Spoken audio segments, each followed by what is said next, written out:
What's going on, people? We are Tottenham TV, back here for another episode of Player Ratings as we beat Nottingham Forest 3-1 at the Tottenham Hotspur Stadium yesterday. And let's get straight into it, starting off with Fraser Forster. 8s all round from us. People asking, is he our most successful summer signing? Which is unbelievable to think about, seeing as we brought in, how old is he, 37? 34, I think. 34-year-old backup keeper could be our best summer signing of the season. But he could have literally gone to sleep in that first half and it wouldn't have made a difference. He wasn't called upon at all in that first half. Second half is where he really got called into action. Notable saves from Serge Aurier, Emmanuel Dennis. There was a couple more in there as well. Brennan Johnson early in that second half. But where he didn't cover himself in glory was the goal that we did concede. He came for the cross, the corner, missed it, and Worrell was there at the back post to head in. But then after that, he did save the penalty, albeit not a great penalty at that, but you got to save it at the end of the day. So good performance from Fraser. Yeah, I think the only thing that stops him getting a higher mark is the goal. I think he came out and missed the ball, and it was not a great moment for him, but made a crucial save from Aurier at the near post, a crucial save from the penalty, some big saves as well. So good performance at the end of the day from Fraser Forster. Well done, Tim. Yeah, which moves us on to Cuti Romero. Again, 8s all round from us for Cuti. And, you know, there were a lot of, questions about Cuti Romero after that Milan game, after that sending off, which made it, since the World Cup, 2 red cards and I think 11 yellow cards or something stupid like that. But he towed the line really well with his aggression, didn't go over the top, defensively really solid, contributed to us going forward as well. It was his pass that set us on our way for our 3rd goal, and he was being really aggressive coming into that midfield with those lovely 1-2s that he does, darting up the pitch. So I thought it was a really good display from Cuti. And no yellow card. And no yellow card, which is one thing to say about Romero. So look, good performance. I thought his on-the-ball ability was really strong yesterday, and I thought defensively dealt with everything that came his way, and it was a really good showing from him. Yeah. Moving on to Eric Dyer, 7s all round from us from Dyer. I thought it was a competent display from Dyer. I thought defensively did everything asked upon him. He was moving into those areas into midfield time again in the first half. But yeah, I don't really have any problems with Dyer's performance. Yeah, it was an average performance. Didn't have too much to do. His passing range was solid. Didn't have too much defending to do. Dealt with Brennan Johnson really comfortably. So fair play to Dyer, nothing of note really. And that's a good thing for Dyer. Yeah, exactly. Moving on to Clement Longley. Sim gives him a 7. I gave him a 6. Look, I would have given him a 7, but I felt like a couple of passes late on really did play us into trouble. Really sloppy at that. But apart from that, I thought he dealt with his role fairly well. Yeah, decent from Longley. Again, I thought there are a couple of moments where Brennan Johnson was taking him on and you worried for him, but nothing really came of it. He did get beaten once where Brennan Johnson had a shot, but it was saved by Forster. But other than that, wasn't too much of a note for Longley. I thought he was okay without being spectacular. Yeah. Pedro Porro, 8s all round from us. His best display in a Spurs shirt, and he seems to be getting better and better and better. Had his hand in all 3 goals yesterday, but it wasn't just that I was impressed with. It was his dominance down that right-hand side, his willingness to take on his man, his willingness to get across in the box. It was a brilliant cross as well for Kane's first goal. He had his hand in the penalty as well, and for the 3rd goal as well. I mean, he was all over the shop, and he really influenced the game in a positive manner yesterday. Yeah, and I thought it was a breath of fresh air seeing someone on the right hand side. He actually be able to whip in a cross and actually be able to put dangerous crosses in and take people on, and he had a hand in all the the first 2 goals in the first half. I really felt it was where he really shone was in that first half. Second half he was kind of on a few counter attacks but had a bit more defending to do, but the cross for the first goal was brilliant. The pass to Kane for the second goal was also on the money, and he just looks so dangerous and he's improving game by game. It's really good to see. Still has to improve defensively, but offensively he looks really good. Yeah. Pierre-Emile Højbjerg up next. Sim gives him a 9. I gave him an 8, and it was a really good display on the back of maybe a couple of not so great displays from Pierre. I thought he was a controlling presence in the middle of the park for us. Great jobs defensively, driving us forward at times as well. So yeah, I thought in the first half particularly he was really good, and he had acres of space in that middle of the park, and he really showed his ball playing ability at times yesterday. So I thought it was a really good display. Yeah, really strong showing for me, Pierre. For me, my man of the match, I thought he was our best player on the day. I thought he was the one player who really kept up his standards for both halves and was really difficult for Southampton to deal with. And I thought his passing sometimes can be a bit have a lack of care and a bit inaccurate. And yesterday they were pretty much all pinpoint on the money passing and dangerous passes as well. And I just thought it was a really good all-action display from him yesterday. Yeah. And Ollie Skipp up next. Again, a really strong display from Ollie Skipp, 8s all round. And since he's come into the team since Milan, he has been brilliant. Probably our most consistent performer in the team since then. And yesterday was absolutely no different. A bit similar to Højbjerg in the first half. He was just getting acres of space, and you could really see the ball playing ability. When you give him time and space, he was putting them on the money for Ben Davies on that left-hand side time and time again. And he was driving us forward. He was putting out fires. I mean, he was just sensational, really. And it was unlucky he didn't get himself an assist on the day, because he put a lovely ball over the top for Richarlison. Richarlison duly delivers and slots it home, but it was given offside. I'm not too sure why. Yeah, it was what a pass that was, because Richarlison didn't even have to break stride to score that goal. It was an exceptional way to pass by Skipp, and he just carries on his exceptional form. Another brilliant display. He looks so calm in possession. There are moments where you think, oh, is he going to lose the ball? Is he going to get tackled? And he just has a way of keeping it, shielding the ball brilliantly, and then finding a teammate. And I think his partnership with Højbjerg is really coming along so nicely. And again, another really good display from Skippy. Yeah. Moving on to the left wing back in Ben Davies, 7s all round from us. And I thought, yeah, another competent display from Ben Davies at left wing back.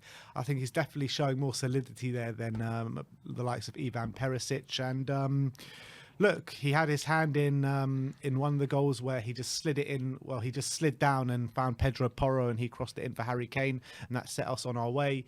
I felt like he should have been more aware at the back post for Joe Worrell for the goal, but I'm not going to mark him down too much on it. And he had a chance late on in the game as well where the keeper was equal to it. But I felt like he puts in a competent display on that left-hand side, defensively solid, and impacted things going forward as well. Yeah, solid as you like, I think. Ben Davies, I think, kept it simple, just passing to whoever's free, doesn't get too involved in the attacks, make sure he's defensively solid, frees up Sonny to go out wide and stay and be cut inside as well. And I thought it was a really nice display from Ben Davies, just kept things simple. Yeah, moving on to Richarlison. 8s all round from us for Richie. Is that his best display in a Spurs shirt? It most definitely could be. He had his hand in all 3 of the goals. The first one, I thought, he did really well for. The second, well, let's talk about the goal actually first and foremost. The one I was talking about before, when Skippy plays it over the top. Richarlison with a lovely finish into the roof of the net, and it's just like so frustrating for him because that's 2 goals chalked out by VAR now, and this one I just don't understand why it was chalked out. It didn't look offside to me. He won the penalty really well with that ball from Harry Kane, and he buys that penalty from Joe Worrell. And for the last goal as well, puts in a lovely cross for Heung-min Son, albeit the defending wasn't great, but it was a great ball from Richarlison. And not just that, I mean, he was aggressive. He was giving the Nottingham Forest defenders no seconds of rest. And he was just, seems like he went on that pitch with a bit of a point to prove. And he didn't have a smile on his face, and he played with a bit of aggression, and I thought it did him well. Yeah, and it definitely looked more comfortable on the right-hand side as well. And I thought it was really good from Rishi that he didn't let that goal get to him in terms of his overall display. It was a brilliant finish. It was such a shame that the linesman or the VAR had to rule it out. But excellent finish as well. You can't take that from him. And I think his overall display in terms of his assists, like what you usually associate with Richarlison when it comes to how good he is and what he's good at, is his goal scoring, getting in the box, taking people on, and I think that he actually showed a bit of a different side to his game. He was more creative, he was more linking with the other players, and that was really positive. And obviously he was taking people on, and I think for that first goal that really does John Joe Shelby on the touchline and gets a ball into the box, which goes to Porro and obviously goes into the back of the net.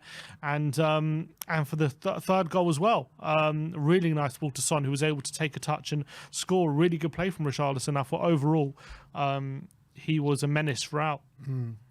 Heung-min Son, 8s all round from us, and this was more like the Sonny of old, in my opinion. And he was a constant menace throughout the game. And without Perisic there, he had more license to kind of go out left, come more into the middle, and I thought it really stood him in good stead. He got the reward for his good performance as well in that second half with a lovely finish into the bottom corner.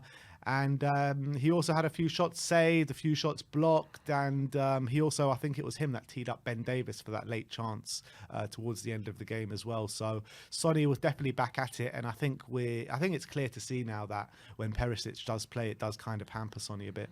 Yeah, it was excellent from Son. I thought he was very lively. Was able to get out wide or stay central. Was creating chances for fun. I think he had 5 key passes on the day, which is more than anyone else. So really, that shows how creative he was.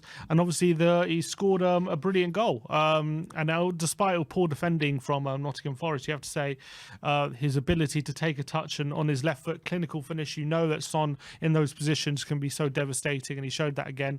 And hopefully, this can be a bit of a start of a good end to the season for him. That's his 6th Premier League goal. Let's get him to double figures, but fair play to Son, another good goal. Yeah. And last but not least, of the starting 11, Harry Kane. Sim gives him an 8. I gave him a 9. I think I said yesterday Porro was my man of the match, but in reflection, I think I am going to give it to Kane. I thought he was brilliant. His link-up play was second to none.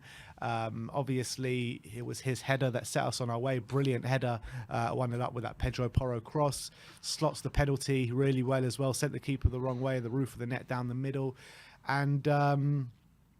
And by the way, for the penalty, it was a lovely ball into Richarlison. That was through the legs of the Nottingham Forest defender. And the last goal as well, I think it was him that played it through to Rishi.